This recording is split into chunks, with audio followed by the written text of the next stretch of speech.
Shine परिवार के आप सभी कस्टमर्स, आप सभी एसोसिएट, सभी को Rashid Naseem, chairman shine group का प्यार भरा नमस्कार और सत्यमेव जयते। साथियों, राशिद नसीम का रिकॉर्ड रहा है कि जब जब भी राशिद नसीम को लोगों ने 4 कदम पीछे किया है तो राशिद नसीम ने अगला कदम जंप लिया है। और याद सनी 2013 से ये इतिहास रहा है। नवभारत टाइम का वो फ्रंट पेज लखनऊ शहर का भूले नहीं होंगे, जब 2013 में शाइन परिवार की उत्पत्ति हुई थी और धीरे धीरे हमारी उन्नति होनी शुरू हुई थी। उस समय जिस खबर ने पूरे शहर को हिला कर रख दिया था शाइन के खिलाफ में, उसी अखबार ने कुछ समय के बाद शाइन परिवार की खबर को, मेरी फोटो को और हमारी ऐड को छापा था। इसका मतलब ये नहीं कि मैं किसी को चैलेंज कर रहा हूं, इसका मतलब ये कि मैं कभी भी गलत नहीं रहा हूं। आप मुझ पे चाहे जितने आरोप लगा लें, लेकिन उस आरोप को कभी साबित नहीं कर पाएंगे। कितना भी मुझ पे आरोप आप लगा लें, मैं चैलेंज करता हूं कि मेरे ऊपर लगाए किसी आरोप का कोई साक्ष्य लाकर कोई मुझे दिखा दे, क्या मैंने फला फला चीज़ की है, तो मैं मान लूंगा क्या मैंने गलत किया।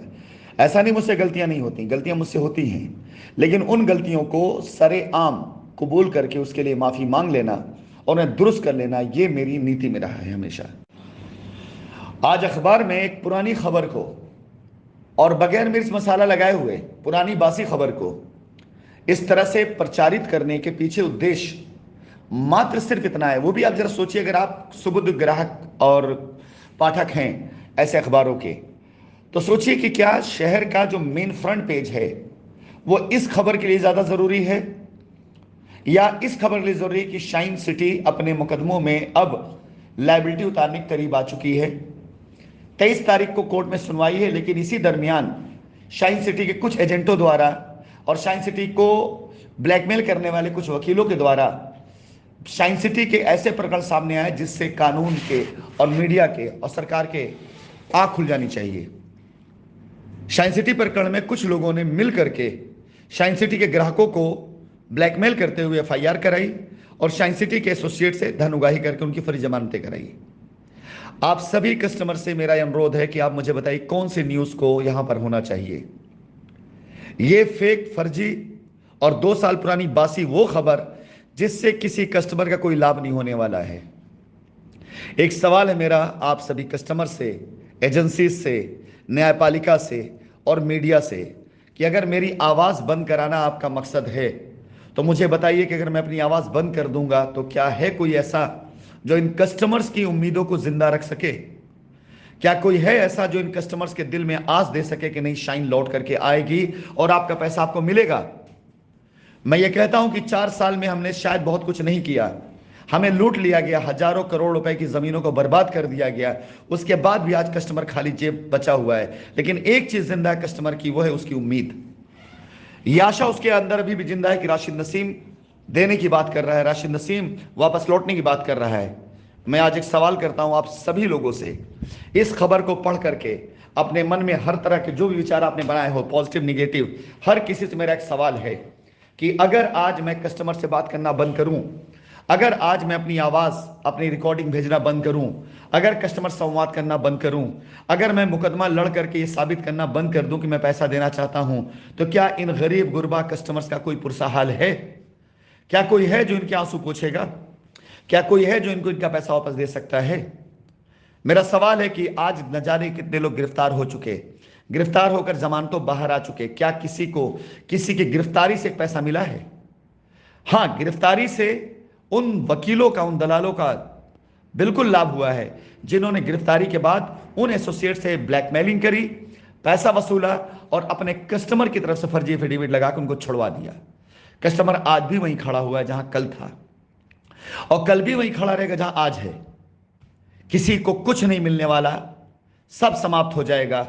और ये दलाल गैंग जिसने अब तक के पूरे, अगर मूल्यांकन किया जाए तो तकरीबन 1000 करोड़ रुपए से ऊपर का ये स्कैम करके बैठे हुए लोग पूरी तरीके से आपका पैसा हड़प करके खा जाएंगे। आप कंपनी को गाली देते रहेंगे, जिंदगी भर आपको नहीं पता चलेगा सच्चाई क्या थी। आज यही वजह जो मेरी आवाज बंद कराई जाती है।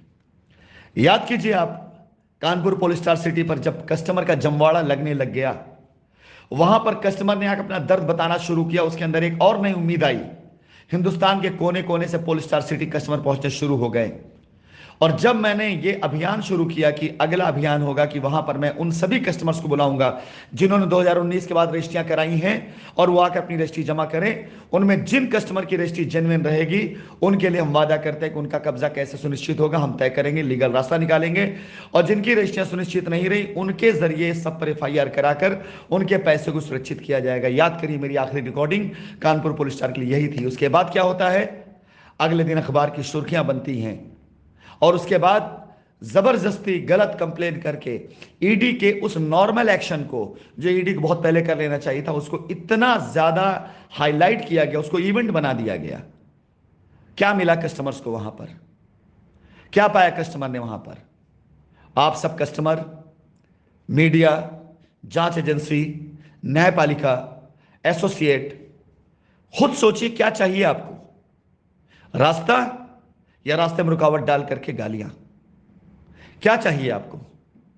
आप घर बैठ करके ऐसी खबरों को पढ़ करके अखबार एक तरफ किनारे फेंक देते हैं और कहते हैं कि मीडिया बहुत गलत चीजें छाप रहा है, सत्येंद्र नाथ श्रीवास्तव बहुत कमीना है, राशिद जी भी 4 साल से खाली कह रहे हैं, कंपनी कुछ दे नहीं रही है, कुछ दे तो बात आगे बढ़े। ऐसे काम नहीं चलता और ऐसे काम नहीं चलेगा।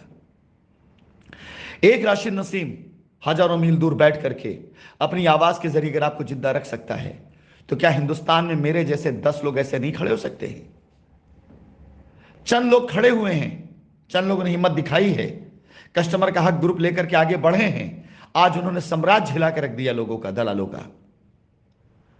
आप में से क्या कुछ लोग और ऐसे नहीं खड़े हो सकते हैं जो सामने आकर के इस बात का विरोध करें कि हां मैं कस्टमर हूं, मैं ग्राहक हूं, मैंने अपना पैसा एसोसिएट के अकाउंट में दिया है और एसोसिएट हमसे झूठ बोल रहा है, 4 साल तक बेवकूफ मुझे बनाया है, मुझे उस 4 साल का ब्याज भी उससे चाहिए, इंसाफ भी चाहिए और कंपनी वापस भी चाहिए ताकि कंपनी जो वादा मुझसे किया उस वादे को कंपनी पूरा करे।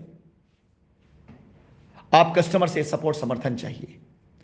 आप एसोसिएट ये कहते हैं कि कंपनी लौट करके आ जाए, पुराने दिन वापस आ जाए। आप में से बहुत से लोग बेईमान हैं लेकिन ज्यादातर लोग अभी भी ईमानदार हैं। आप चाहते कंपनी वापस लौटे लेकिन एक पोस्ट आप लिखते हो, दलाल हरामखोर आपको फोन कर देता है या वो आपके खिलाफ FIR डाल देता है तो आप विचलित हो जाते हैं। उल्टा अगर आप जाकर के जांच एजेंसियों को या थाने में इसके द्वारा किए गए कृत्यों की पूरी डिटेल, पूरी फहरिस्त डाल दी गई है, अगर वो देते साहब इस व्यक्ति ने मेरी कंप्लेन करी, आप देखिए कौन बड़ा हिस्ट्री सीटर है, ये है या मैं हूं, आंख में आंख डाल के बात करिए, कोई भी IGRS आपको कंप्लेन नहीं कर, आपको कंप्लेन बिहाफ पे कोई भी गिरफ्तार नहीं कर सकता है। IGRS का मतलब होता है कि कंप्लेन गई है, आपसे पूछताछ होगी, अगर आप पूछताछ में गलत साबित हुए तब कंप्लेन दर्ज होगी, FIR दर्ज होगी, उसके बाद जांच होगी, तब गिरफ्तारी होगी। इतने प्रोसेस होते हैं। पहले प्रोसेस तो इसे धराशायी करिए। ये तीन चीजें इन सभी दलालों की छाती पर मूंग दलता है। पहला, एसोसिएट के अकाउंट में गए हुए पैसे, जो कस्टमर से उन्होंने पैसा लिया और उसके बदले में लॉयल्टी पॉइंट की रसीद दे दिया, वो सारे अधिवक्तागण जो ऐसे एसोसिएट का मुकदमा लड़ रहे हैं जिन एसोसिएट ने पैसा अपने अकाउंट में लिया और उन कस्टमर्स को रिट में डाल करके 4 सालों से जो घुमा रहे हैं अभी तक, अगर आप एसोसिएट के खिलाफ FIR डालेंगे तो रिट गिरेगी। वो अगर एक एसोसिएट जो आपके साथ एक रिट में है और उसने आपका पैसा लिया हुआ है, अगर आप उसके ऊपर ही एक्शन लेंगे तो रिट गिर जाएगी। वो अगर कोर्ट में बात साबित हो जाती है कि हां पैसा तो एसोसिएट ने लिया है, कस्टमर को बेवकूफ बनाया है, उल्टा एक्शन उस एसोसिएट के ऊपर हो जाएगा जिस एसोसिएट ने अधिवक्ता महोदय को फीस दिया हुआ है। यह वजह है कि जो लोग एसोसिएट के अकाउंट में आए हुए पैसे के खिलाफ कंप्लेन नहीं होने दे रहे हैं, यह वजह है जो लोग एसोसिएट से अब तक धन उगाही कर रहे थे उनको बचाने की फॉर्मेलिटी पूरी कर रहे हैं, लेकिन एक दिन वो भी उनको छोड़ के भाग जाएंगे। और जब यह बात तलवार लटकती है सर पर तो फिर से एक धन उगाही होती है, फिर से चंदा वसूली होती है, फिर से मीडिया को बुलाया जाता है और कहा जाता है कि हमारी बात तो कोई सुन नहीं रहा है। दलाल सत्येंद्र नाथ श्रीवास्तव के पेज के ऊपर मुश्किल से 25-50 लोग रह गए हैं। अखबार ही एक ऐसी जगह है जहां पे छपी खबरों को सर्कुलेट कराकर कस्टमर को विचलित कराया जा सकता है, डाइवर्ट कराया जा सकता है। ध्यान रखिएगा, ये खबरें आपको डाइवर्ट करने के लिए हैं और आपका पैसा मारने के लिए है। दूसरी चीज, 2019 के बाद की रजिस्ट्रियां, बहुत से लोग ऐसे हैं जिन्होंने 2019 के बाद रजिस्ट्रियां कराई जिनका निवेश नहीं है कंपनी के अंदर। मैं आज एक रिकॉर्डिंग भेजूंगा, उस रिकॉर्डिंग में आप सुनेंगे, शाम तक मैं भेजूंगा कि कैसे एक आम नागरिक को हमारे ही कंपनी के प्रेसिडेंट ने प्लॉट बेच दिया, तब जब लायबिलिटी उतारने की जमीन दी गई थी उनसे पैसा लिया गया और कंपनी को एक चवन्नी नहीं दी गई, हिसाब नहीं दिया गया, पैसा दूर की बात है। तो 2019 के बाद की जो धन उगाही हुई है, एक एक साइट पर 5-5, 7-7 करोड़ रुपए का गबन किया गया है। तो ये जो 50 करोड़ रुपए खेला खेला गया है ना, इस खेले को छिपाने के लिए, बचाने के लिए, दबाने के लिए मीडिया का इस्तेमाल किया जा रहा है ताकि यह बात ना उभर कर सामने आ पाए। अरे कितना रोक लोगे? ये बातें तभी खत्म हो सकती है जब राशिद नसीम की मौत हो। जीते जी तो नहीं हो सकता है, जीते जी कतई नहीं खत्म हो सकता है। मुझे पता है मैं कौन हूं, मुझे पता है मैं कहां हूं और मुझे पता है मुझे क्या करना है। मैं किसी का बनाए नहीं बना हूं, मैं किसी के सिखाए नहीं सीखा हूं, मैंने हालातों से सीखा है, मैंने हालातों से लड़ करके जो है अपने आप को मजबूत बनाया है। तो मुझे कोई मेरी आवाज को बंद नहीं कर सकता। ये 2019 के बाद की रजिस्ट्रियों का भंडाफोड़ ना हो, इसलिए अखबार का इस्तेमाल किया जा रहा है, क्योंकि दलालों कोई नहीं सुन रहा है। यह दलाल सत्येंद्र नाथ श्रीवास्तव के द्वारा और उसके सहयोगियों के द्वारा कराई गई फर्जी बेल, लगाए गए फर्जी एफिडेविट अब लखनऊ कोर्ट के अंदर चरम पर पहुंच रहे हैं। जब ये चरम पर पहुंचेंगे तो कोर्ट के द्वारा इसकी बाकायदा जांच की मांग की जाएगी। और जब जांच की मांग की जाएगी तो उसमें कितने बड़े बड़े नाम फंसेंगे इसका अंदाजा नहीं लगाया जा सकता है। आज उन सबको यह एहसास हो चुका है कि उन्होंने गलत लोगों का साथ गलत तरीके से दे दिया। अरे एक शाइन जिंदा रहती, एक शाइन सलामत रहेगी, एक शाइन चलती रहेगी तो हजारों लाखों लोगों का परिवार पल जाएगा। चंद लोगों को अमीर बनाने के लिए लाखों लोगों को लूट डाला गया है। और जो एक व्यक्ति कोशिश कर रहा है लड़ने के लिए, चाहे हिंदुस्तान में हो चाहे दुबई से बैठकर हो, उसे तरह तरह की धमकियां दी जा रही हैं, उसे बदनाम किया जा रहा है, उसे तरह तरह से प्रलोभन दे करके या उसको तरह तरह से धमका करके रोका जा रहा है। ये बातें सिर्फ बातों के लिए मैं नहीं कर रहा हूं, शाइन परिवार आपको जागृत करने के लिए कह रहा हूं। एग्जाम्पल के तौर पर मैंने बताया कि कानपुर शहर के अंदर जैसे ही अगले 2 दिन के अंदर एक ऐसी कमेटी बैठने वाली थी जो 2019 के बाद की हुई रजिस्ट्रियों की पूरी डिटेल जमा करती, वैसे ही एक्शन कराया गया। आज 23 तारीख करीब आने वाली है। आपको बताना चाहूंगा कल लखनऊ कोर्ट में भी कुछ ऐसी चीजें हुई हैं जिनकी वजह से इस दलाल गैंग की छाती पर न जाने कितने टन मूंग दला गया है। अब ये लोग फंसते जा रहे हैं।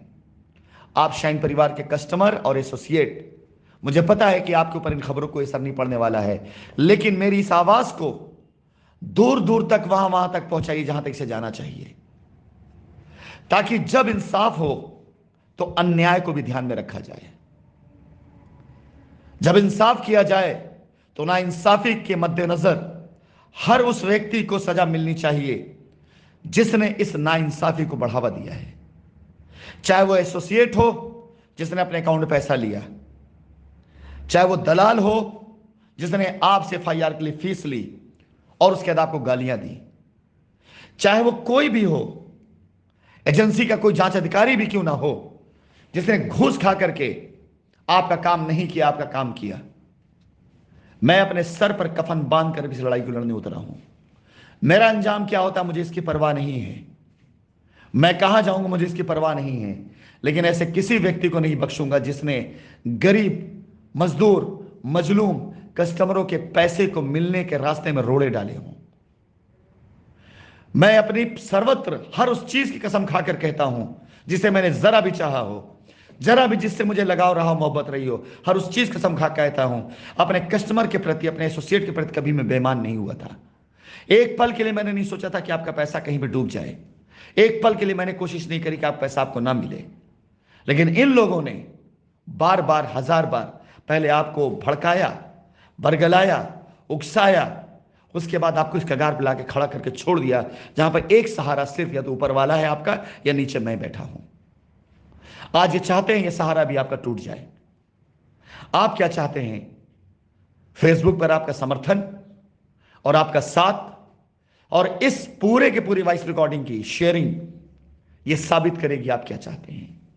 मैं रुकूंगा नहीं, आखिरी दम तक लड़ूंगा, आखिरी क्षण तक अपने कस्टमर की एक लायबिलिटी उतारने के बाद ही सांस लूंगा।